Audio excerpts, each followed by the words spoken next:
तो बड़ा आज हम लोग वैलेंस बॉन्ड थ्योरी का कॉन्सेप्ट जिसको हम लोग वीबीटी जो है वो बोलते हैं, कोऑर्डिनेशन कंपाउंड्स, क्लास 12th के अंदर जो है ये टॉपिक गिवन है। काफी ज्यादा इंपॉर्टेंट टॉपिक है। श्योर शॉर्ट क्वेश्चंस जो है वो इसके ऊपर रहते हैं। सब जो है वो हम लोग डिटेल में डिस्कस करने वाले हैं। पेन कॉपी निकाल लीजिए, सारा लेक्चर हम लोग जो है वो नोट करेंगे। चलिए शुरू करते हैं बेटा जी।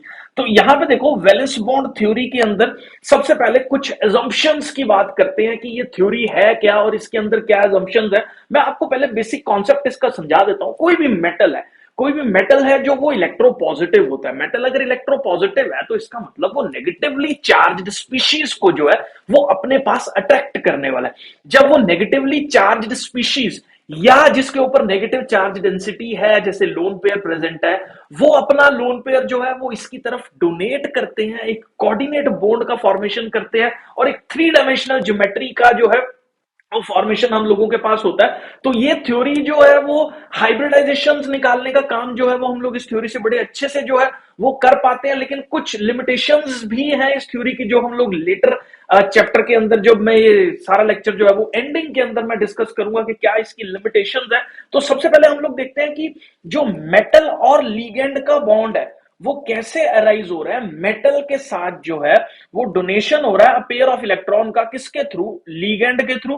किसको पेयर ऑफ इलेक्ट्रॉन जो है वो डोनेट किया जा रहा है? मेटल के एटम को या उसके आयन को। जैसे मेटल का एटम जो है वो एम हो सकता है या उसका आयन जो है उसके ऊपर कुछ भी पॉजिटिव चार्ज जो है वो प्रेजेंट हो सकता है। तो एम एन पॉजिटिव को जो है वो हम लोगों के पास यहाँ पे लीगेंड्स इलेक्ट्रॉन डोनेट जो है वो कर रहे हैं। अब देखो, अभी कॉन्सेप्ट इसमें बहुत सिंपल है सब जानने वाला, कि अगर कोई इलेक्ट्रॉन्स मेरे पास आ रहे हैं और मैं एक मेटल हूं, तो उन मेटल्स के इलेक्ट्रॉन्स को जो एक्सेप्ट करने के लिए मेरे पास जो है वो खाली जगह प्रेजेंट होनी चाहिए, जिसको हम लोग क्या बोलते हैं कि वैकेंट ऑर्बिटल्स, जो कि इक्वल एनर्जी के हैं। क्योंकि बाहर से इलेक्ट्रॉन आ रहे हैं, किसी के साथ भी पार्शियलिटी नहीं करने का, सबको इक्वल एनर्जीज वाले ऑर्बिटल के अंदर अपने को फिट करने का, लेकिन जगह प्रेजेंट होनी चाहिए। अगर जगह नहीं होगी तो ऑर्बिटल जो है वो खाली अगर होंगे ही नहीं, तो इलेक्ट्रॉन कहां से जो है वो कहां पे आके जो है वो रहेंगे? जेब में तो डालेगा नहीं मेटल अपने एटम्स। ऑब्वियसली जो मेटल के इलेक्ट्रॉन्स जो है वो ऑब्वियसली ऑर्बिटल्स के अंदर ही जो है वो रिसाइड करेंगे। तो ऑर्बिटल्स का जो है वो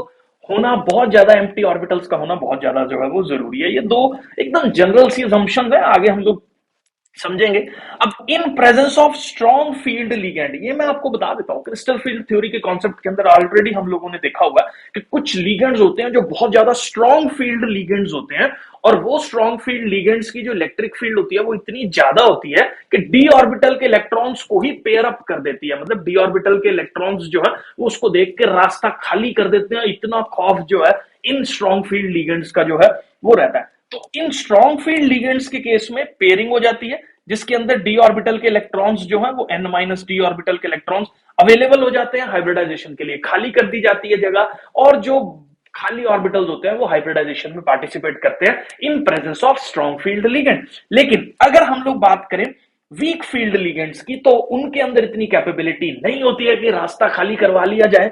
तो इसीलिए उसके अंदर जो है हाइब्रिडाइजेशन में n माइनस डी वाला ऑर्बिटल जो है वो पार्टिसिपेट नहीं करता। आगे हम लोग बात करें, ligand donate electron pair to the empty orbital. अब ये जो खाली ऑर्बिटल्स हमारे पास जनरेट हो जाते हैं, लीगेंड इनको इलेक्ट्रॉन पेयर जो है वो दे देता है, जिसकी वजह से जो है वो एक डायरेक्शनल सेंस जो है वो इनकी देखने को मिलती है। जैसे मान लो एक लीगेंड है, उसने जो है वो अपना पी एक्स वाला ऑर्बिटल का जो है वो खाली कर रखा था उसके लिए, तो वो एक्स डायरेक्शन में जो है वो लीगेंड अटैच होने वाला है। क्योंकि ऑर्बिटल्स भी एक डायरेक्शनल सेंस रखते हैं, इसीलिए जो भी आके शेयरिंग ऑफ इलेक्ट्रॉन्स जिस भी पॉइंट पे हो रही है वो एक डायरेक्शनली जो है वो अटैचमेंट्स जो है वो देखने को मिल रहे हैं। इसलिए एक थ्री डायमेंशनल ज्योमेट्रीज जो है वो हम लोगों के पास देखने को मिलती है। आई होप बेटा जी यहां तक जो है वो क्लियर है। लेक्चर के आगे सब जो है वो डिटेल्स आपको क्लियर होने वाली है। तो मैं ना इसको समझाने से पहले यहां पे देख लो, when a complex is formed metal provide empty orbitals. तो इस थ्योरी का है coordination number shown by the matter is such that empty orbitals, the number of empty orbitals equal to the coordination number। अब देखो, जितने कमरे खाली होंगे उतने गेस्ट्स आके जो है वो रुक सकते हैं। तो जितने ऑर्बिटल्स मेटल के जो है वो वेकेंट होंगे उतने नंबर ऑफ अटैचमेंट्स जो है वो कर सकता है। अब मेटल के साथ जो नंबर ऑफ अटैचमेंट्स होते हैं उसको हम लोग कोऑर्डिनेशन नंबर जो है वो बोल देते हैं। तो जो कोऑर्डिनेशन नंबर है that is actually the number of empty orbitals, क्योंकि उसी पॉइंट पे जो है वो हम लोगों का ये कॉन्सेप्ट जो है वो बेस्ड है। These empty orbitals hybridized before, ये सारे के सारे कॉन्सेप्ट के ऊपर ना मैं एक बार एक एग्जाम्पल के तौर पे समझाने के बाद इस पे मूव कर रहा हूं। तो ये जो है हम लोग एग्जाम्पल के तौर पे यहाँ पे एक ऑक्टाहेड्रल कॉम्प्लेक्स जो है वो टेकअप कर रहे हैं। तो यहाँ पे देखो ये कोबाल्ट हम लोगों के पास है। कोबाल्ट जो बेटा जी मेटल के तौर पे हम लोगों के पास यहाँ पे प्रेजेंट है। कोबाल्ट का जो एटॉमिक नंबर जो कि जेड है दैट इज इक्वल टू 27। तो यहां पे बेटा जी हम लोग लिख रहे हैं, मैं एक क्वेश्चन समझा देता हूं, सारे कॉन्सेप्ट जो है वो आगे उसके बाद हमें क्लियर हो जाएंगे। तो देखो बेटा इसके अंदर कोबाल्ट का जो एटॉमिक नंबर है that is Z is equal to 27 atomic number जो है वो हम लोगों के पास कोबाल्ट का प्रेजेंट है। अगर मैं कोबाल्ट की इलेक्ट्रॉनिक कन्फिग्रेशन की बात करूं बेटा जी, तो इलेक्ट्रॉनिक कन्फिग्रेशन ये क्लास जो है वो हम लोगों ने structure of atom class 11th के अंदर जो है वो देख रखा है। तो इलेक्ट्रॉनिक कन्फिग्रेशन जो है ये एग्जैक्टली पेपर में आपको ऐसे ही वर्कआउट जो है इसके ऊपर करना है। तो इलेक्ट्रॉनिक कन्फिग्रेशन हम लोगों के पास हो जाएगी 1s2 2s2 2p6 3s2 3p6 4s2 and 3d। देखो ये 10 इलेक्ट्रॉन्स हो गए, यहाँ पे एक बार इसको काउंट कर लेते हैं, 10 ये हो गए, टोटल ये 20 हो गए, 20 के बाद 27 है यहाँ पे। तो बेटा जी यहाँ पे हम लोगों के पास जो है वो 7 जो है ये हमारे पास इसकी इलेक्ट्रॉनिक कन्फिग्रेशन एक ग्राउंड स्टेट में मेटल की इलेक्ट्रॉनिक कन्फिग्रेशन जो है वो आ जाएगी। अब दूसरी चीज जो आपको यहाँ पे ये जाननी है बेटा जी कि इस मेटल के ऊपर जो है वो चार्ज कितना प्रेजेंट है। तो ये मेटल का चार्ज हम लोगों ने पिछले लेक्चर में भी देखा था निकालना। इसके चार्ज को मैं x मान लेता हूं। तो x इसका चार्ज है +6 टाइम्स जो NH3 है इसके ऊपर चार्ज जो है वो 0 है। तो टोटल 6 NH3 थे और टोटल चार्ज जो है वो अपने पास जो है वो +3 प्रेजेंट है। तो इसका मतलब ये कोबाल्ट ने जो है वो हमारे पास 3 इलेक्ट्रॉन्स जो है वो लूज कर रखे हैं। तो 3 इलेक्ट्रॉन्स जो है वो लूज करने के बाद कोबाल्ट की जो इलेक्ट्रॉनिक कन्फिग्रेशन होने वाली है, तो देखो सबसे पहले इलेक्ट्रॉन जाता है आउटर शेल से। तो सबसे आउटर शेल इसका ये वाला प्रेजेंट है। तो 4s2 से 2 इलेक्ट्रॉन मूव करेंगे और एक बचा हुआ इलेक्ट्रॉन जो है वो यहां से जाएगा। तो हम लोगों के पास अगर मैं बात करूं तो आयन की जो इलेक्ट्रॉनिक कन्फिग्रेशन है विच इज यहाँ पे कोबाल्ट 3 पॉजिटिव। तो कोबाल्ट 3 पॉजिटिव की जो इलेक्ट्रॉनिक कन्फिग्रेशन हो जाएगी दैट इज 1s2, यहाँ पे हो जाएगा 2s2 और हो जाएगा 2p6, फिर हो जाएगा 3s2, फिर हो जाएगा 3p6, फिर हो जाएगा यहाँ पे 3d6 और 4s जो है वो हम लोगों के पास इलेक्ट्रॉन्स जो है वो वहां से मूव कर गए। तो कोबाल्ट 3 पॉजिटिव की जो है हम लोगों के पास इलेक्ट्रॉनिक कन्फिग्रेशन ये होने वाली है। अब देखो एक कॉन्सेप्ट जो यहाँ पे आपको ध्यान देना है, ये हम लोगों के पास मैं एक डी ऑर्बिटल के तौर पे जो है वो बना रहा हूं। तो डी ऑर्बिटल में टोटल 5 जो है वो वेकेंट साइट्स जो है वो अवेलेबल होती हैं। तो यहाँ पे जो है वो हम लोगों ने एक फर्स्ट साइट होगी, second site, third site, fourth site और फिफ्थ साइट। अब देखो क्योंकि इलेक्ट्रॉन जो है वो 4s वाला ऑर्बिटल यहाँ पे खाली हो चुका है, तो ये जो 4s वाला ऑर्बिटल है और ये कौन से वाला ऑर्बिटल है 3d वाला ऑर्बिटल है। और साथ ही हम लोग अगर यहाँ पे बात करें तो बेटा जी हम लोगों के पास ये जो ऑर्बिटल है ये हम लोगों के पास 4p वाला ऑर्बिटल जो है वो होगा। अब आउटर शेल के अंदर ये कितने इलेक्ट्रॉन्स प्रेजेंट हैं, डी के 6 इलेक्ट्रॉन्स प्रेजेंट है। तो यहाँ पे हम लोग क्या करते हैं, पहले 6 इलेक्ट्रॉन्स, पहले इलेक्ट्रॉन्स जो है वो सिंगल ऑक्यूपेंसी पे जो है वो हम लोगों के पास जाते हैं। फिर जो है वो हम लोगों के पास एक पेयरिंग का कॉन्सेप्ट जो है वो स्टार्ट होता है। तो अब यहाँ पे 2 इलेक्ट्रॉन्स जो है वो आ जाएंगे, बाकी सारे ऑर्बिटल्स के अंदर एक एक इलेक्ट्रॉन जो है वो हम लोगों के पास यहाँ पे देखने को मिलेगा। आई होप बेटा जी यहां तक जो है वो आपको क्लियर है। अब आगे अगर मैं फर्दर मूव करूं बेटा जी, ये मैं यहाँ पे जो है वो पेस्ट कर रहा हूं। तो ये particular electronic configuration outer shell के ऑर्बिटल की जो है वो कोबाल्ट के केस में हम लोगों के पास आ गई थी। अब अपने पास ना अपने दिमाग में एक चीज बिठा लो, ये NH3 ये जो लिगेंड है this is actually a strong field ligand. ये हम लोगों के पास एक स्ट्रॉन्ग फील्ड लिगेंड का काम जो है वो कर रहा है। अब स्ट्रॉन्ग फील्ड लिगेंड बेटा जी क्या करेगा, यहां पे पेयरिंग को जनरेट करेगा। पेयरिंग कैसे जनरेट होगी, ये वाला इलेक्ट्रॉन इधर मूव कर जाएगा और ये वाला ऑर्बिटल खाली हो जाएगा, या आप ऐसे समझ लो ये एक इधर मूव कर जाएगा, ये दूसरा जो है वो इधर मूव कर जाएगा, जिसके मूव करने के बाद हम लोगों के पास जो नए वाली इलेक्ट्रॉनिक कन्फिग्रेशन जनरेट होगी, जो इलेक्ट्रॉन्स का अरेंजमेंट जनरेट होगा, वो आप लोग यहां पे देख लो वो किस तरीके का रहने वाला है। ये दो इलेक्ट्रॉन्स यहां होने वाले हैं, ये दो इलेक्ट्रॉन्स यहां होने वाले हैं, और ये दो इलेक्ट्रॉन्स जो है वो यहां होने वाले हैं, क्योंकि टोटल इसके अंदर 6 इलेक्ट्रॉन्स थे। ये 4 सिंगल ऑक्यूपेंसी वालों ने जो अपने आप को पेयर कर लिया और रास्ता जो है वो खाली छोड़ दिया। मैंने अभी आपको बताया कि स्ट्रॉन्ग फील्ड लिगैंड के केस में जो ऑर्बिटल्स हैं वो खाली हो जाते हैं और पेयरिंग जितने भी बचे हुए ऑर्बिटल्स की जो है वो हो जाती है। तो सेकंड के अंदर ये मान लो फोर्थ वाला इलेक्ट्रॉन मूव कर रहा है, यहाँ जो है फिफ्थ वाला इलेक्ट्रॉन मूव कर रहा है, तो ये ऑर्बिटल भी एम्प्टी हो रहा है और ये ऑर्बिटल भी एम्प्टी हो रहा है, जहां पे ये दो ऑर्बिटल्स हम लोगों के पास एम्प्टी ऑर्बिटल्स वाली कैटेगरी के अंदर जो है वो आ जाएंगे। ये मैंने 4s वाला ऑर्बिटल बना दिया, और ये बाद में जो है वो हम लोगों ने एक 4p वाला ऑर्बिटल जो है, ये भी वेकेंट ऑर्बिटल है, ये भी वेकेंट ऑर्बिटल है, और यहाँ पे 3d वाला भी जो है वो वेकेंट ऑर्बिटल है। अब यहाँ पे दूसरी चीज जो आपको ये जाननी है, तो कितने नंबर ऑफ ऑर्बिटल्स जो है वो हम लोगों के पास अवेलेबल है, तो यहाँ पे अगर काउंट किया जाए तो 1 2 और ये 3, यहाँ पे 4, यहाँ पे 5 और यहाँ पे 6, तो 6 नंबर ऑफ ऑर्बिटल्स जो है वो हम लोगों के पास अवेलेबल है। अब जितने नंबर ऑफ ऑर्बिटल्स अवेलेबल होते हैं आप हाइब्रिडाइजेशन के अंदर, उतना ही उसका कोऑर्डिनेशन नंबर जो है वो हम लोगों के पास रहता है। तो यहां पे देखो कोबाल्ट जो है वो कितने NH3 बॉन्ड्स के साथ जुड़ा हुआ है, 6 टोटल जो है वो हम लोगों के पास स्ट्रॉन्ग फील्ड लिगेंड्स अमोनिया जो है वो इसके साथ अटैच है। तो यहाँ 1 2 3 4 5 6 places 6 empty orbitals and 6 is the coordination number। अब क्वेश्चन ये आता है कि इसकी हाइब्रिडाइजेशन हम लोगों के पास क्या रहने वाली है।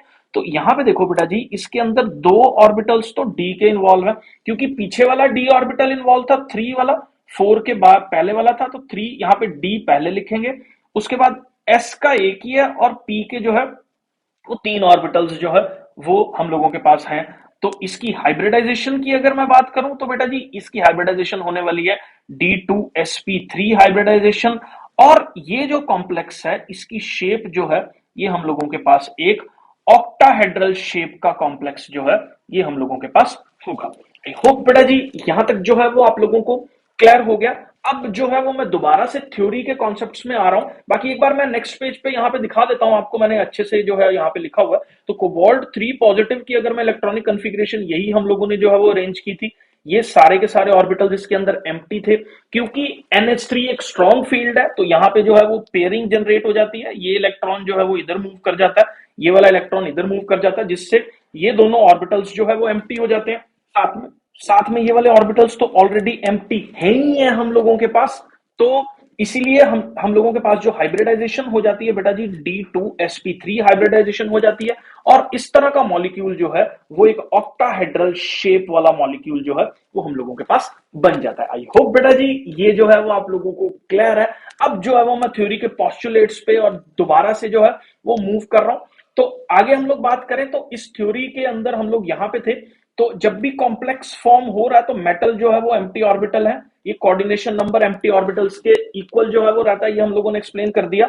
These empty orbitals hybridized before participation in the bonding and nature of hybridization depends on the nature of the metal and the nature of the approaching ligand। ये हम लोगों ने देख लिया कि अगर ligand strong field ligand है तो पेयरिंग होगी, मेटल के अंदर कितने एम्प्टी ऑर्बिटल्स जो है वो प्रेजेंट है, तो डिपेंड कर रहा है मेटल की इलेक्ट्रॉनिक कन्फिग्रेशन के ऊपर। तो जो भी हाइब्रिडाइजेशन होने वाली है, मिक्सिंग ऑफ द ऑर्बिटल्स होने वाली है, जिन ऑर्बिटल्स की इक्वल एनर्जी होने वाली है, वो एक तो मेटल की इलेक्ट्रॉनिक कन्फिग्रेशन पर डिपेंड कर रहा है, दूसरा वो कौन सी टाइप का लिगेंड जो है वो उसको अप्रोच कर रहा है उसके ऊपर जो है वो डिपेंड कर रहा है। तो ये आई होप तीनों पॉइंट्स जो है वो आप लोगों को क्लियर, थोड़ा सा इंटरेक्टिव रख सकते हैं हम लोग चीजों को। बाकी कोई भी डाउट्स आप लोगों के रहते हैं तो कमेंट सेक्शन में जो है वो कमेंट कर दिया करो, मैं पूरी कोशिश करूंगा सारे डाउट्स जो है वो आप लोगों के हम लोग रिजॉल्व करें। बाकी नेक्स्ट स्लाइड पे इसमें मूव कर रहा हूं। अब इसके अंदर आते हैं एक आउटर ऑर्बिटल कॉम्प्लेक्सेस और एक हम लोगों के पास आते हैं inner orbital complexes. Inner orbital complexes already मैंने एक्सप्लेन अभी जो एग्जांपल के साथ किया था कि जिन ऑर्बिटल्स की हाइब्रिडाइजेशन जो है स्ट्रॉन्ग फील्ड लिगेंड होने की वजह से अंदर वाले डी ऑर्बिटल रास्ता खाली कर देते हैं, तो जिसमें इनर वाले डी ऑर्बिटल्स हाइब्रिडाइजेशन के अंदर पार्टिसिपेट कर रहे हैं। जैसे हम लोगों ने देखा था पीछे वाले एग्जांपल में 4s4p जो है वो आउटर ऑर्बिटल था, लेकिन 3d जो है वो पार्टिसिपेट कर रहा था। 3 इज 4 से एक कम, मतलब n वाले ऑर्बिटल से एक कम डी वाला ऑर्बिटल जो है वो अगर पार्टिसिपेट करे तो ऐसे ऑर्बिटल कॉम्प्लेक्सेस को हम लोग इनर ऑर्बिटल कॉम्प्लेक्सेस जो है वो बोल देते हैं। इसकी हाइब्रिडाइजेशन हम लोगों ने देखा ही था कि वो D2sp3 हाइब्रिडाइजेशन थी, और ये सारे के सारे ऑक्टाहेड्रल ज्योमेट्री इसको जो है वो फॉर्म करते हैं, और कई बार जो है ये हम लोगों के पास स्क्वायर प्लेनर कॉम्प्लेक्सेस को भी फॉर्म करते हैं, जिसमें हाइब्रिडाइजेशन जो है वो हम लोगों के पास ऑक्टाहेड्रल वाली हाइब्रिडाइजेशन, ये मैं यहां पे लिख देता हूं, ऑक्टाहेड्रल के केस में जो हाइब्रिडाइजेशन है दैट इज D2sp3, और इस केस में जो हाइब्रिडाइजेशन है दैट इज DSP2। तो इनर ऑर्बिटल दो टाइप के हैं, एक है ऑक्टाहेड्रल ज्योमेट्री वाला और एक है स्क्वायर प्लेनर ज्योमेट्री वाला। तो स्क्वायर प्लेनर ज्योमेट्री वाले की जो हाइब्रिडाइजेशन, जिन ऑर्बिटल्स की हाइब्रिडाइजेशन DSP2 होती है, वो हम लोगों के पास स्क्वायर प्लेनर ऑर्बिटल्स होते हैं। जिन ऑर्बिटल्स की ज्योमेट्री जो है वो D2sp3 रहती है, that orbitals are refer to as octahedral geometry वाले ऑर्बिटल्स जो है, या ऑक्टाहेड्रल शेप जो है उन मॉलिक्यूल्स की रहती है। अब कुछ ऐसे ऑर्बिटल्स होते हैं जो जैसे लिगेंड अप्रोच कर रहा तो उसमें पेयरिंग ऑफ इलेक्ट्रॉन्स नहीं टेक प्लेस कर रहा, तो इनर वाला जो डी ऑर्बिटल है वो पार्टिसिपेट नहीं करता, तो ऐसे ऑर्बिटल्स जो है that are referred to as the outer orbital complexes। और इसकी जो हाइब्रिडाइजेशन होती है ये हम लोगों के पास आगे मैं एग्जांपल के तौर पे जो है वो आपको सारा एक्सप्लेन करने वाला हूं। तो ये एग्जांपल के तौर पे हम लोग यहाँ पे देख ही लेते हैं। एक एग्जांपल हम लोगों ने ले रखा है जो है ऑक्टाहेड्रल कॉम्प्लेक्स का, इसको आप देख लो। कोबाल्ट है यहाँ पे। सबसे पहले हम लोग इसको अप्रोच करने के लिए हम लोगों ने यहाँ पे पीछे भी कोबाल्ट वाला एग्जांपल लिया था, 27 इसका जो है वो एटॉमिक नंबर है। तो यहाँ पे लिख देते हैं Z इज इक्वल टू, हम लोगों के पास 27 है।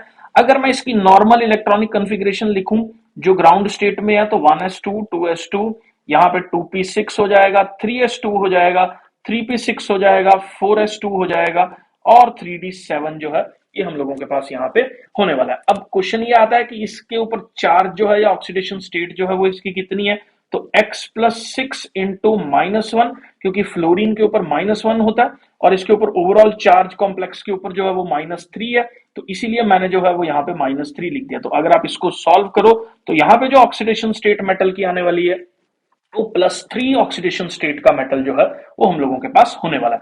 अब इसमें जो है वो मेटल आयन की इलेक्ट्रॉनिक कॉन्फ़िगरेशन यहाँ पे लिख देता हूं, क्योंकि 3 इलेक्ट्रॉन इसने लूज करने हैं, 2 इलेक्ट्रॉन यहां से जाएंगे, एक इलेक्ट्रॉन जो है वो डी से मूव करने वाला है। तो यहाँ पे जो इलेक्ट्रॉनिक कॉन्फ़िगरेशन हम लोगों के पास ये बनेगी, इसको हम लोग लिख देते हैं। ये हम लोगों के पास देख लो एक बार, ये बन जाएगा 4s0 और यहाँ पे बन जाएगा व्हाट 3d6। तो जो डी ऑर्बिटल है हम लोगों के पास बेटा जी, उसके अंदर जो है वो 6 इलेक्ट्रॉन्स होने वाले हैं।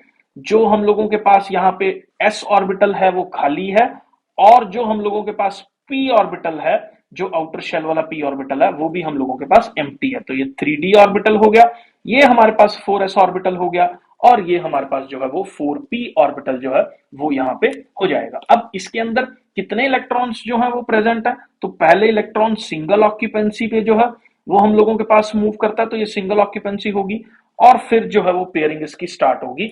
ये दोनों ऑर्बिटल्स जो है वो जो भी हम लोगों के पास यहाँ पे ये वाला और ये सारे ऑर्बिटल्स जो है ये अभी के लिए जो है वो एम्प्टी ऑर्बिटल्स है। अब यहाँ पे क्या कॉन्सेप्ट आपको अपने दिमाग में बिठाना है कि हम लोगों के पास जो फ्लोरीन का नेचर है ना, that is actually a weak field ligand. Fluorine एक वीक फील्ड लिगेंड है। वीक फील्ड लिगेंड जो है वो यहाँ पे रास्ता खाली नहीं करेगा, मतलब इन डी ऑर्बिटल्स का जो है वो पेयरिंग नहीं होगा फ्लोरीन की जो है वो। अगर हम लोग प्रेजेंस की बात करें तो अगर इसका पेयरिंग नहीं होगा तो ये वाले ऑर्बिटल जो ये 3d वाले ऑर्बिटल है ये इसके अंदर पार्टिसिपेट नहीं करने वाले हैं। अब कौन से ऑर्बिटल्स जो है वो इसके अंदर पार्टिसिपेट करेंगे ये मैं आपको नेक्स्ट पेज पे जो है वो डिस्कस कर रहा हूं। तो यहां पे देखो बेटा जी, हम लोगों ने बात करी कि 3d जो है वो पार्टिसिपेट नहीं करने वाला, 4s4p खाली है, और इसके बाहर वाला ऑर्बिटल जो 4d ऑर्बिटल है वो भी हम लोगों के पास जो है वो एक खाली ऑर्बिटल वाली कैटेगरी के अंदर ही जो है वो हमारे पास आ जाएगा। तो इसके अंदर 4d ऑर्बिटल यहाँ पे अवेलेबल है,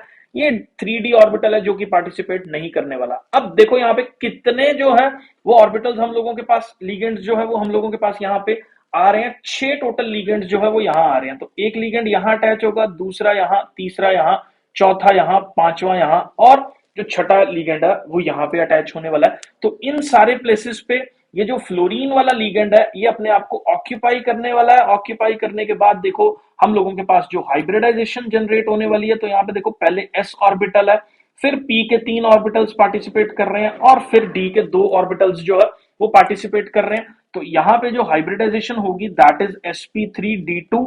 ये भी ज्योमेट्री जो है ये हम लोगों के पास एक ऑक्टाहेड्रल ज्योमेट्री वाली कैटेगरी के अंदर जो है वो फॉल करने वाला है, ठीक है। और लेकिन यहां पे एक चीज आपको और जाननी है, this particular is an outer orbital complex. ये जो है ये हम लोगों के पास एक आउटर ऑर्बिटल कॉम्प्लेक्स जो है वो होगा, और ये एक पैरामैग्नेटिक इन नेचर जो है वो रहने वाला है। पैरामैग्नेटिक इन नेचर कौन से वाले कॉम्प्लेक्सेस होते हैं? जिन कॉम्प्लेक्सेस के अंदर हम लोगों के पास एम्प्टी या अनफिल्ड इलेक्ट्रॉन्स जो है वो प्रेजेंट होते हैं। यहां पे देखो ये अनफिल्ड है, ये अनपेड है, अनपेड है, अनपेड है, ठीक है। अनपेड इलेक्ट्रॉन्स की बात अगर हम लोग कर लें तो क्योंकि इसमें 4 अनपेड इलेक्ट्रॉन्स जो है वो प्रेजेंट है, इसीलिए हम लोगों के पास जो है ये कौन से वाली कैटेगरी के अंदर जो है वो फॉल कर रहा है? एक पैरामैग्नेटिक वाली कैटेगरी के अंदर जो है वो फॉल करेगा। तो ये जो है वो हम लोगों के पास पैरामैग्नेटिक होगा, ऑक्टाहेड्रल ज्योमेट्री होगी, आउटर ऑर्बिटल कॉम्प्लेक्स होगा, और इसकी हाइब्रिडाइजेशन जो है वो हमारे पास sp3d2 जो है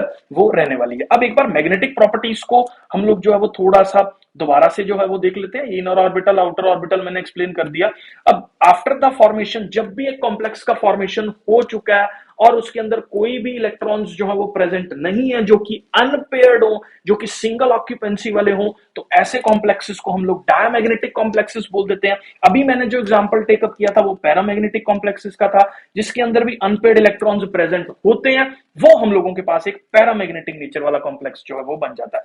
जितने ज्यादा नंबर ऑफ अनपेयर्ड इलेक्ट्रॉन्स रहेंगे उतना ज्यादा जो है वो पैरामैग्नेटिक इफेक्ट एक पर्टिकुलर कॉम्प्लेक्स के अंदर जो है वो देखने को मिलेगा। अगर मान लो 5 अनपेयर्ड इलेक्ट्रॉन्स है तो उसका पैरामैग्नेटिक कैरेक्टर ज्यादा होगा as compare to 4 3 2 1। I hope बेटा जी ये क्लियर है। अब क्वेश्चन ये आता है कि इसकी मैग्नेटिक मूवमेंट जो है वो हम लोगों को कैसे निकालनी होती है। तो एक फॉर्मूला है जिसको हम लोग बोलते हैं, इसको म्यू के बराबर बोलते हैं मैग्नेटिक मोमेंट का। मान लो किसी कॉम्प्लेक्स के अंदर 5 नंबर ऑफ अनपेयर्ड इलेक्ट्रॉन्स जो है वो प्रेजेंट है, तो उसका मैग्नेटिक मोमेंट म्यू जो है वो किसके बराबर होगा? n is the number of electrons, तो 5 इंटू 5+2 का अंडर रूट जो है ये हम लोगों के पास हो जाएगा। तो यहाँ पे 7 5 जा 35 का अंडर रूट, और ये अप्रोक्सीमेटली मैं लिख रहा हूं यहाँ पे 6, और इसकी यूनिट जो है वो बोहर मैग्नेटॉन जो है वो रहती है। तो इस तरह से मैग्नेटिक मूवमेंट्स को जो है वो हम लोग कैलकुलेट कर सकते हैं जो भी कॉम्प्लेक्सेस के अंदर अनपेड इलेक्ट्रॉन्स जो है वो प्रेजेंट है। आई होप बेटा जी ये वाला जो है वो कॉम्प्लेक्स क्लियर हो गया। 2 एग्जांपल्स जो है वो हम लोगों ने टेकअप कर ली हैं। एक ये लास्ट वाला एग्जांपल जिसके अंदर अनपेड इलेक्ट्रॉन्स जो है वो पैरामैग्नेटिक वाले थे, और जो है यहाँ पे पेयरिंग जो है वो वीक फील्ड लिगेंड की वजह से नहीं हो रही थी, वो भी टेकअप कर लिया। इसको नेक्स्ट स्लाइड पे जो है वो मैंने अच्छे से लिखा हुआ, तो कोबाल्ट 3 पॉजिटिव की इलेक्ट्रॉनिक कॉन्फ़िगरेशन ये है, लेकिन यहाँ पे जो है वो इनर ऑर्बिटल पार्टिसिपेट नहीं करता। तो हम लोगों के पास जो है 6 लिगेंड्स अप्रोच 1 2 3 4 5 और 6, इन 6 प्लेसेस पे लिगेंड्स अप्रोच कर रहे हैं। एक s ऑर्बिटल, 3 p ऑर्बिटल और 2 d ऑर्बिटल्स जो है वो हाइब्रिडाइजेशन में पार्टिसिपेट कर रहे हैं, इसलिए इसकी हाइब्रिडाइजेशन जो है वो sp3d2 जो है वो हम लोगों के पास रहती है। और एक ये ऑक्टाहेड्रल ज्योमेट्री वाला कॉम्प्लेक्स जो है वो हम लोगों के पास हो जाता है। आई होप बेटा जी ये क्लियर है। नेक्स्ट स्लाइड पे जो है वो मैं एक और एग्जांपल टेकअप कर रहा हूं जिससे आपको सारा कॉन्सेप्ट जो है वो क्लियर हो जाएगा। अब यहाँ पे जो एटॉमिक नंबर है, जो z की वैल्यू है बेटा जी वो हम लोगों के पास 28 है। इलेक्ट्रॉनिक कॉन्फ़िगरेशन लिखते हैं, 1s2 हो जाएगी, 2s2, यहाँ पे 2p6, फिर 3s2, फिर 3p6, फिर यहाँ पे 4s2 और यहाँ पे 3d8 जो है वो हमारे पास रहने वाला है। अब हम लोग बात कर लेते हैं इसकी ऑक्सीडेशन स्टेट की। तो साइनाइड के ऊपर जो है Cn के ऊपर -1 चार्ज होता है, तो X+4 साइनाइड आयंस हैं जिसके ऊपर -1 चार्ज है, ये -2 के बराबर जो है वो हो जाएगा। ये सारी छोटी छोटी चीजें मैंने पिछले लेक्चर के अंदर डिस्कस कर रखी है, प्लेलिस्ट इसकी ऑलरेडी जो है वो बन चुकी है, आप जाके चेक कर सकते हो। तो यहां से जो है वो अगर हम लोग बात करें X की, तो ये +2 ऑक्सीडेशन स्टेट वाला कॉम्प्लेक्स जो है वो होने वाला है। तो +2 ऑक्सीडेशन स्टेट होने वाली है, तो जो इलेक्ट्रॉन है वो सिर्फ इस पर्टिकुलर प्लेस से ही जो है वो मूव करेगा। तो यहाँ पे जो है वो इलेक्ट्रॉनिक कॉन्फ़िगरेशन हम लोगों के पास हो जाएगी, दैट इज 4s0, और ये 3d8 ही हम लोगों के पास जो है वो रहेगा। अब मैं इसी d ऑर्बिटल को जो है वो अलग से एक बार फॉर्म कर देता हूं। तो यहां पे देख लो हम लोगों के पास जो d इलेक्ट्रॉन था, उसके अंदर 8 इलेक्ट्रॉन्स जो है वो प्रेजेंट है। तो पहले इलेक्ट्रॉन जो है वो सिंगल ऑक्यूपेंसी पे जो है वो हम लोगों के पास मूव करेंगे, तो 5 इलेक्ट्रॉन सिंगल ऑक्यूपेंसी पे आगे। फिर उसके बाद जो है वो 8 इलेक्ट्रॉन्स की पेयरिंग जो है वो हो रही है। अब एस से क्योंकि दोनों इलेक्ट्रॉन्स जो है वो मूव कर चुके हैं, तो एस ऑर्बिटल जो है वो 0 हो जाएगा यहाँ पे। और साथ में जो है वो इसके अंदर पी ऑर्बिटल भी जो है वो प्रेजेंट है, तो 4p जो है वो हम लोगों के पास खाली जो है वो प्रेजेंट यहाँ पे रहेगा। अब एक चीज और आपको ध्यान देनी है कि जो साइनाइड कॉम्प्लेक्स है that is actually a strong field ligand. तो स्ट्रॉन्ग फील्ड लिगेंड होने की वजह से ये पर्टिकुलर इलेक्ट्रॉन जो है वो इधर मूव कर जाएगा और ये वाला एक डी ऑर्बिटल जो है वो हमारे पास एम्प्टी हो जाएगा। तो इसको देख लो, मैं यहीं पे कर देता हूं। तो ये इलेक्ट्रॉन इधर आ जाएगा प्रेजेंस ऑफ लिगेंड की वजह से, स्ट्रॉन्ग फील्ड लिगेंड की वजह से, जिससे एक ये ऑर्बिटल एम्प्टी है, दूसरा ये, तीसरा ये और चौथा ये, क्योंकि यहाँ पे 4 पर्टिकुलर जो है वो लिगेंड्स अटैच है। तो यहाँ पे देख लो, ये जो 4 लिगेंड्स है इन पर्टिकुलर प्लेसेस पे जो है वो हम लोगों के पास जुड़ जाएंगे। पहला लिगेंड इस प्लेस पे जुड़ेगा, ये दूसरा लिगेंड जुड़ेगा, ये तीसरा और ये चौथा। अगर इसकी हाइब्रिडाइजेशन की बेटा जी हम लोग बात करें तो देखो, इनर वाला डी ऑर्बिटल जो है वो जुड़ रहा है, एक एस जुड़ रहा है और 2 पी ऑर्बिटल जो है वो हम लोगों के पास जुड़ रहे हैं। तो ये जो है एक स्क्वायर कॉम्प्लेक्स जो है या स्क्वायर प्लेनर कॉम्प्लेक्स जो है, इसको हम लोग जो है वो बोल देते हैं। नेक्स्ट पेज पे इसको डिटेल में जो है वो मैंने बना रखा है यहाँ पे। तो ये जो है निकल का 2 पॉजिटिव आयन का जो है वो ऑर्बिटल का इलेक्ट्रॉनिक अरेंजमेंट है। अब क्योंकि साइनाइड एक स्ट्रॉन्ग फील्ड लिगेंड है, तो एक वाला ऑर्बिटल जो है वो एम्प्टी हो जाएगा और ये 3 ऑर्बिटल्स जो है वो इसमें पार्टिसिपेट करेंगे, तो हम लोगों के पास DsP2 हाइब्रिडाइजेशन हो जाएगी। स्क्वायर प्लेनर ज्योमेट्री जो है ये हम लोगों के पास यहाँ पे फॉर्म होने वाली है। आई होप बेटा जी ये क्लियर है। नेक्स्ट एग्जांपल पे जो है वो मैं मूव कर रहा हूं। तो यहाँ पे देखो, जो ये क्लोरीन है, यहाँ पे मैंने जो है ये क्लोरीन का एग्जांपल लिया क्योंकि क्लोरीन जो है वो एक वीक फील्ड लिगेंड हम लोगों के पास है। अब कोबाल्ट ही है, कोबाल्ट का इलेक्ट्रॉनिक कॉन्फ़िगरेशन शायद सबको याद हो गया हो। तो 4s0 यहाँ पे 3d, ये सॉरी 4s2 यहाँ पे और 3d7 जो है इसका बाहर वाला इलेक्ट्रॉनिक कॉन्फ़िगरेशन जो है आउटर शेल का हम लोगों के पास है, जिससे हमारा कंसर्न है अभी। ठीक है, अब इसका जो है वो चार्ज या ऑक्सीडेशन स्टेट जो है वो निकाल लेते हैं। क्लोरीन के ऊपर जो है वो -1 चार्ज है, तो x+4 इंटू -1 की वैल्यू -1 के बराबर है, तो x की वैल्यू जो है वो हमारे पास +3 हो जाएगी। 2 इलेक्ट्रॉन s से जाएंगे, एक इलेक्ट्रॉन जो है वो d से जो है वो हमारे पास यहाँ पे मूव करेगा। तो जो d है उसके अंदर जो है वो हम लोगों के पास अब टोटल 6 इलेक्ट्रॉन्स जो है वो हमारे पास होने वाले हैं। तो यहाँ पे 6 इलेक्ट्रॉन्स का जो अरेंजमेंट है, पहले इलेक्ट्रॉन सिंगल ऑक्यूपेंसी पे जो है वो हम लोगों के पास मूव करेगा, फिर जो है वो इलेक्ट्रॉन की पेयरिंग हम लोगों के पास होगी। अब देखो, s वाला ऑर्बिटल बिल्कुल खाली है, तो s वाला ऑर्बिटल जो है वो हम लोग ऐसे ही बना देंगे। साथ ही जो p वाला ऑर्बिटल है उसके अंदर भी कोई भी इलेक्ट्रॉन हम लोगों के पास नहीं है, तो ये p वाला ऑर्बिटल भी हम लोगों के पास जो है ये खाली ऑर्बिटल्स में आ जाएगा। अब देखो, क्योंकि ये वीक फील्ड लिगेंड है तो यहाँ तो कुछ छिड़खानी जो है वो नहीं होगी, पेयरिंग नहीं हो सकती। एम्प्टी इलेक्ट्रॉन प्रेजेंट है, तो ये वाला स्पीशी जो है वो एक पैरामैग्नेटिक कैरेक्टर वाला जो है वो रहने वाला है। अब क्वेश्चन ये आता है कि ये 4 लिगेंड्स कहां कहां पे अटैच होंगे, कौन कौन से प्लेसेस पे। तो पहला लिगेंड यहाँ, दूसरा यहाँ, तीसरा यहाँ, चौथा यहाँ, तो 4 ऑर्बिटल्स जो है वो यहाँ पे प्रेजेंट है। और इसकी हाइब्रिडाइजेशन जो है वो हम लोगों के पास sp3 हाइब्रिडाइजेशन रहने वाली है। और इस मॉलिक्यूल का जो शेप है वो हम लोगों के पास एक टेट्राहेड्रल मॉलिक्यूल वाली कैटेगरी के अंदर जो है, या टेट्राहेड्रल कॉम्प्लेक्स वाली कैटेगरी के अंदर जो है वो फॉल करेगा। sp3 hybridization is for the tetrahedral. लेकिन एक चीज और जाननी है, ये हम लोगों के पास एक आउटर ऑर्बिटल कॉम्प्लेक्स है। आउटर ऑर्बिटल कॉम्प्लेक्स क्यों है? क्योंकि इनर वाले जो डी ऑर्बिटल्स हैं वो पार्टिसिपेट नहीं कर रहे हैं, और इसका नेचर जो है वो हम लोगों के पास एक पैरामैग्नेटिक नेचर वाला कॉम्प्लेक्स भी हम लोग इसको जो है वो बोल देते हैं। आई होप बेटा जी ये क्लियर है। नेक्स्ट जो है वो मैंने सारा का सारा यहाँ पे बना रखा है।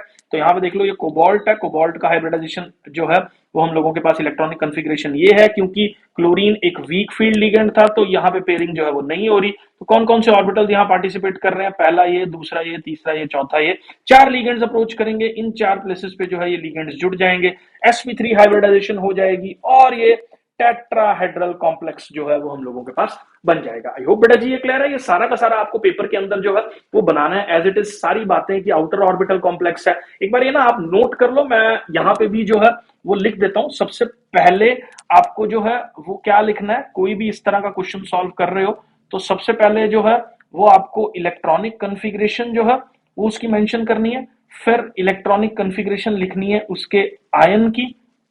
तीसरा आपको ये लिखना है कि ये लिगेंड जो है ये स्ट्रॉन्ग फील्ड है या वो लीगेंड जो है वो हम लोगों के पास वीक फील्ड है।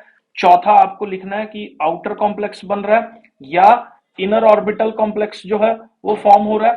पांचवा पॉइंट आपको लिखना है उसका जो है वो पैरामैग्नेटिक है या डायामैग्नेटिक है।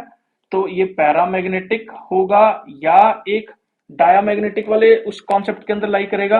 पांचवा जो है वो उस छठा जो है उसका हाइब्रिडाइजेशन हम लोगों को जो है वो लिखना है। सातवें पॉइंट के अंदर उस कॉम्प्लेक्स की अपने को शेप और ज्योमेट्री जो है वो देनी है। तो कभी भी क्वेश्चन आए तो ये सात चीजें आपको जो है वो मेंशन करनी ही करनी है। यहाँ पे जो है ये सारा का सारा शेप्स वगैरह साथ में जो है वो इसके फॉर्म हो जाएंगी। आई होप बेटा जी ये क्लियर है। नेक्स्ट स्लाइड पे मूव कर रहे हैं तो अभी लिमिटेशंस देखने वाले हैं। तो लिमिटेशंस की बात हम लोग बेटा जी अब यहाँ पे करेंगे।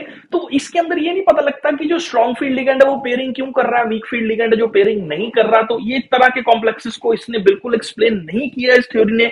और इसने ये भी एक्सप्लेन नहीं किया कि मैग्नेटिक मूवमेंट जो है वो टेम्परेचर के साथ कैसे वेरी कर रही है, कैसे इलेक्ट्रॉन्स जो है वो जंप कर रहे हैं हायर ऑर्बिटल्स के अंदर और किस तरह से जो है मैग्नेटिक मूवमेंट्स चेंज हो रही है। कलर्स ऑफ द कॉम्प्लेक्सेस क्यों प्रेजेंट होते हैं वैलेंस बॉन्ड थ्योरी ने नहीं बताया। Strong field weak field ligands का जो है वो बिल्कुल इसने जो है वो नहीं बताया। ये बिल्कुल ये नहीं समझा सकती कि टेट्राहेड्रल कॉम्प्लेक्स बन रहा है या स्क्वायर प्लेनर बनेगा। इसके ऊपर भी जो है इस थ्योरी के अंदर कंफ्यूजन अवेलेबल है। और कोई भी stabilities of the coordination compound जो है वो बिल्कुल भी एक्सप्लेन नहीं होती है। ये सारी चीजें जो है वो क्रिस्टल फील्ड थ्योरी और आगे लिगेंड फील्ड थ्योरी जो हमारे सिलेबस में नहीं है, क्रिस्टल फील्ड थ्योरी ऑलरेडी मैं करवा चुका हूं। वहां पे जो है वो हम लोग इन सारी चीजों को जो है वो सॉर्ट आउट कर देते हैं काफी हद तक। कलर्स ऑफ द कॉम्प्लेक्सेस के कॉन्सेप्ट्स क्यों हो रहे हैं ये सारी चीजें हम लोग ऑलरेडी एक्सप्लेन कर चुके हैं। प्लेलिस्ट के अंदर जो है वो वीडियो अवेलेबल है, आप जाके जो है चेक कर सकते हैं। क्लास 12th के केमिस्ट्री वाले ब्लॉक के अंदर जो है वो मेंशन्ड है। आई होप बेटा जी ये सारा लेक्चर जो है वो आपको क्लियर है। कोई भी डाउट्स हो तो आप प्लीज कमेंट सेक्शन जो है वो अच्छे से यूटिलाइज कीजिए। मैं जो है बहुत सारी वीडियोस आपके लिए लेके आता रहूंगा बेटा जी। मिलते हैं नेक्स्ट वीडियो में। Thank you, thanks a lot.